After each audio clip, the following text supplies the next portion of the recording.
Sahabat tani dan pecinta tanaman, semoga hari ini kita semua dalam keadaan sehat sejahtera dan dilancarkan rizkinya, amin. Dalam kita menanam atau bertani, segala usaha tentu kita upayakan demi mendapat hasil panen yang memuaskan.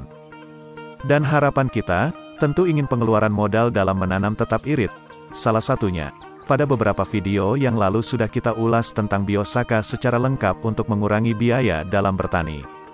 Pada kesempatan ini, sebagai lanjutan, kita ulas hasil penelitian dan pandangan para ahli tentang Biosaka. Tujuan ulasan ini, supaya kita tahu sejauh mana hasil dan usaha para ahli dan petani baik dari pemerintah maupun masyarakat untuk mendongkrak pertanian dengan Biosaka ini. Langsung saja ke pokok ulasannya, harap tonton sampai selesai agar tidak separoh-separoh memahaminya. Kementerian Pertanian terus berupaya meningkatkan produksi pangan guna secara mandiri memenuhi kebutuhan dalam negeri. Menguatkan kontribusi sektor pertanian dan kesejahteraan petani itu sendiri. Namun, upaya ini akan mandek bila hanya dengan terobosan yang biasa-biasa saja. Kita perlu pendekatan dengan cara baru atau inovasi yang tidak lagi mengandalkan pupuk kimia. Untuk itu, Direktorat Jenderal Tanaman Pangan telah melakukan upaya bimbingan teknis juga sosialisasi ke kelompok-kelompok tani di beberapa daerah guna melancarkan program pertanian bioteknologi ini. Program ini diberi tema inovasi seru bercocok tanam yang murah meriah. Kementan juga mensosialisasikan Biosaka. Biosaka adalah salah satu sistem teknologi terbarukan dalam perkembangan dunia pertanian organik modern yang terbentuk sebagai bioteknologi, biologi teknologi. Untuk uji coba Biosaka ini, diawali di daerah Blitar, Jawa Timur. Tempat asal ramuan Biosaka ditemukan oleh Bapak Ansar, Ketua Pusat Pelatihan Pertanian dan Perdesaan Swadaya, P4S Integrated Farming Indonesia Kabupaten Blitar menuturkan pihaknya sudah 1 tahun mengaplikasikan Biosaka untuk beberapa tanaman pangan, khususnya padi. Tanpa pupuk kimia ternyata hasilnya cukup sama dengan yang memakai pupuk kimia, ujar Bapak Setio Budiawan. Dr. Ir. Suwandi, MC menyampaikan bahwa pupuk subsidi nantinya berlahan akan dikurangi dan kembali ke organik. Dengan semakin mahalnya harga pupuk dunia kita harus mencari alternatif dan solusi dalam memangkas biaya pangan, tambah Bapak Suwandi. Oleh sebab itu, Bapak Insinyur Suwandi turut aktif mengenalkan Biosaka yang ditemukan Bapak Ansar ini. Di samping itu, dilakukan deplot juga ke beberapa daerah dan tanaman untuk mengetahui hasil real di lapangan. Lalu, apa sebenarnya Biosaka ini menurut para ahli? Benarkah Biosaka ini mampu menghemat pupuk? Dan bagaimana cara kerja Biosaka pada tanaman? Sebelum melanjutkan, kami mohon dukungannya dari kawan-kawan untuk pencet tombol subscribe di bawah ini. Terima kasih, semoga menjadi berkah, amin. Menurut keterangan ringkas dari Prof. Robert Manurung, seorang pakar dari Sekolah Ilmu dan Teknologi Hayati Institut Teknologi Bandung berpendapat bahwa Biosaka bukanlah pupuk, akan tetapi elisitor. Lalu, apa manfaat elisitor ini untuk tanaman?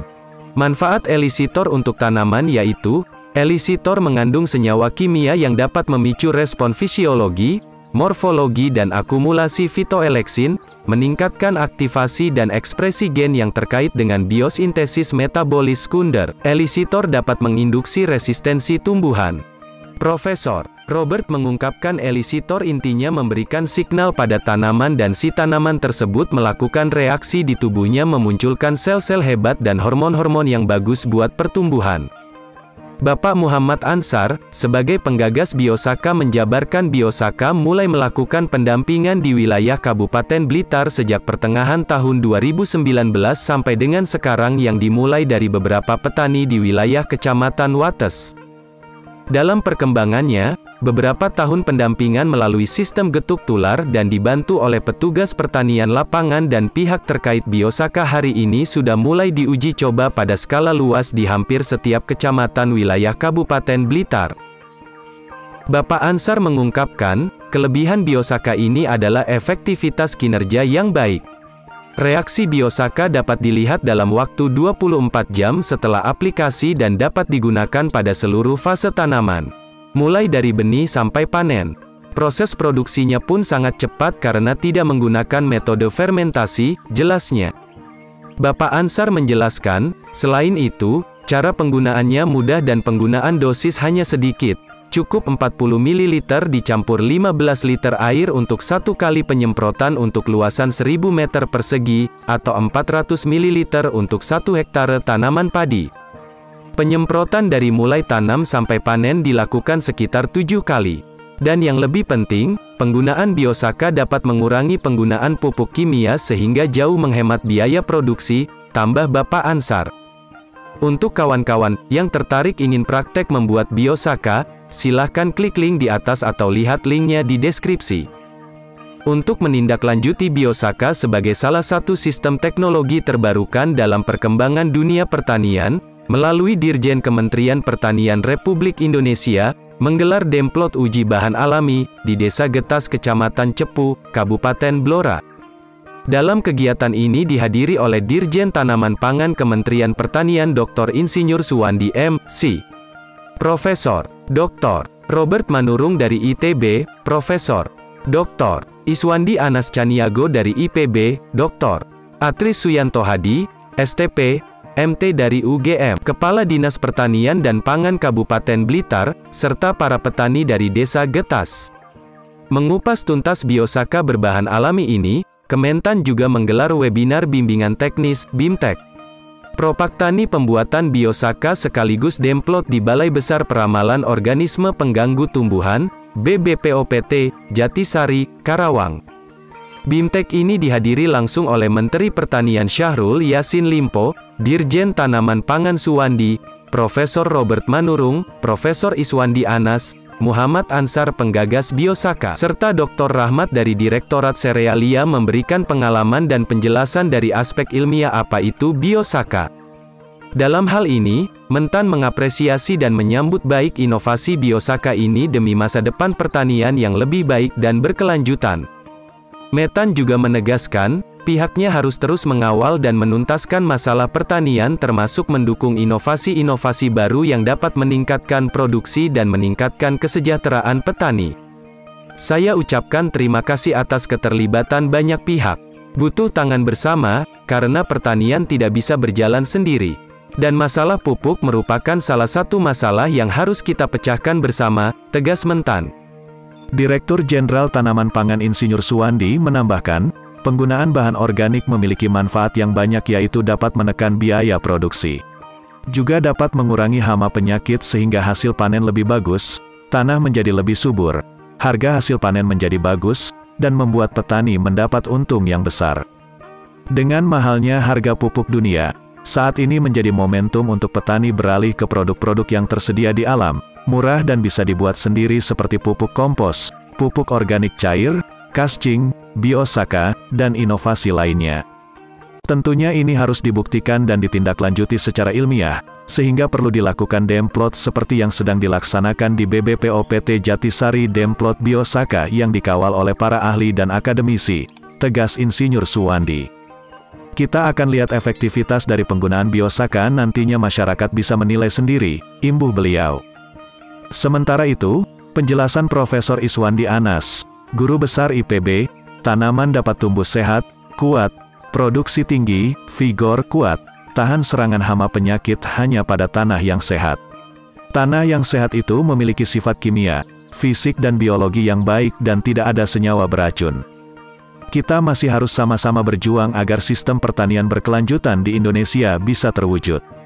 Pertanian yang berkelanjutan secara teknologi dapat dilaksanakan, secara ekonomi menguntungkan.